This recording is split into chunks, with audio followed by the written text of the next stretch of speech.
మా లీడరు అన్నది పక్కకు పెట్టు, తెలంగాణ తెచ్చిన నాయకుడు అన్నది పక్కకు పెట్టు, 2 సార్లు ప్రజలు గెలిపించిన ముఖ్యమంత్రి అనేది కూడా పక్కకు పెట్టు. మా నాయన కదా, మా నాయన తిడితే కొడుకుకు రేషం రాదా? ఇక్కడ దాకుంది కోపం, ఇక్కడ దాకుంది. దొరికితే ఎడమకాలు చెప్పు తీసుకొట్టాలని ఉంది. కానీ ఏం చేయాలి? ప్రజాస్వామ్యం. ఎకతక్క మాట్లాడితే మళ్ళీ ఏమంటారు, అగో వీనికి బాగా ఇంకా వీనికి అహంకారం ఉంది రాబోయ్ అంటారు. అహంకారం నాదా ఆయనదా? నేను గుంటూరులో చదువుకున్నా అంటాడు. అరే నేను గుంటూరులో చదువుకుంటే నీకేం వచ్చింది రాబోయ్? నాకు అర్థం కాదు. అప్పుడు ఆంధ్రప్రదేశ్ కలిసి ఉండే, నేను గుంటూరులో చదువుకున్నా, మళ్ళీ హైదరాబాద్లో చదువుకున్నా, పూనాలో చదువుకున్నా, అమెరికాలో చదువుకున్నా, నేను ప్రపంచం అంతా చదువుకున్నా. నీ లెక్క చదువు సందే లేకుండా తిరగలేదు. మీ అమ్మాయి నీకు చక్కగా తోవ చూపెట్టలేదు. నేనేం చేయాలి దానికి? నీ ఏడిపోయింది నా మీద. అవో వీనికి ఇంగ్లీష్ వస్తుంది అంటాడు. అరే నాకు వస్తే నీకేం నొప్పిరా నాయన? నేర్చుకో. నేను హిందీ నేర్చుకున్నా, ఉర్దూ నేర్చుకున్నా, రేపు అవసరమైతే గోర్మాటి భాష నేర్చుకుంటా. నువ్వు నేర్చుకో. నేను ఎవడన్నా ఆపిండా? నేను వద్దన్నాడు ఎవడన్నా? నువ్వు కూడా నేర్చుకో. దానికి కూడా ఏడిపోయి నా మీద. నేనేం చేసిన? ఇంకొక అంటే నాకు ఎక్కడ గమ్మత్ అనిపిస్తుంది అంటే, నేను ఆంధ్రాకి పోయి ఇంటర్మీడియట్ చదువుకుంటే తప్పట, కానీ ఆయన ఆంధ్రాకి వెళ్ళి అల్లుడిని మాత్రం తెచ్చుకోవచ్చట. ఈ అమ్మ ఇది ఎక్కడ కథరా పోయి? అందుకే ఇక ఆయన పేరు ఏం పెట్టినట్టుగా నేను ఇట్లా లాభం లేదని చెప్పి మనోని పేరుగా అల్లుడు భీమవరం కదా, అందుకే ఈయన చిట్టినాయుడు పేరు కూడా భీమవరం బుల్లోడు అని పెడితే అయిపోతుంది. ఓకే వెలుగు భీమవరం బుల్లోడు మనకు నీతులు చెప్తున్నాడు.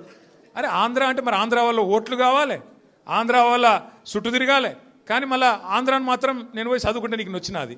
నీకేం బాధ అవుతుంది? నాకు అర్థం కాదు.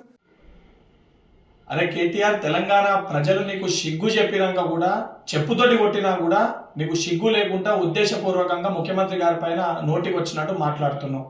నిజంగా నీకు మీ అయ్యకి సిగ్గు శరం ఉంటే, తెలంగాణ ప్రజల పట్ల చిత్తశుద్ధి ఉంటే, 10 ఏళ్ళు మీరు పరిపాలించినప్పుడు తెలంగాణ రాష్ట్రానికి ఏం చేసిర్రో అది చెప్పకపోగా, మీరు చెయ్యని పనులు ఈరోజు ముఖ్యమంత్రి గారు చేస్తుంటే అది జీర్ణించుకోలేక, తట్టుకోలేక ముఖ్యమంత్రి గారిని ఉద్దేశించి దూషిస్తున్నావు. ఆంధ్రప్రదేశ్ గురించి ఏ రోజు కూడా ముఖ్యమంత్రి గారు తప్పు మాట్లాడలే. గుంటూరులో చదువుకొని, అమెరికాలో చదువుకొని తెలంగాణ రాష్ట్ర ప్రజల సమస్యల పైన, తెలంగాణ రాష్ట్రం పట్ల నీకు చిత్తశుద్ధి లేదని మాట్లాడినారు.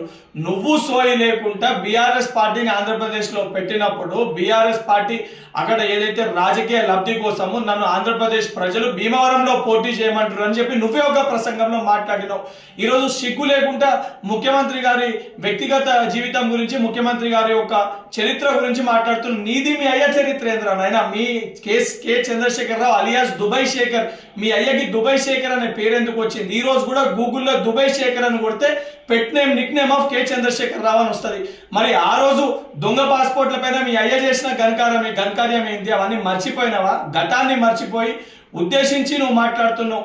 ఏదైతే కుటుంబాల గురించి మాట్లాడితే, గతంలో అడ్డగోలుగా డ్రగ్స్ ని వినియోగించి తెలంగాణ రాష్ట్రంలో డ్రగ్స్ ని అడ్డగోలుగా సరఫరా చేసిన ఒక చరిత్ర నీది. ఈరోజు సిగ్గు లేకుండా ముఖ్యమంత్రి గారి గురించి మాట్లాడుతున్నావు.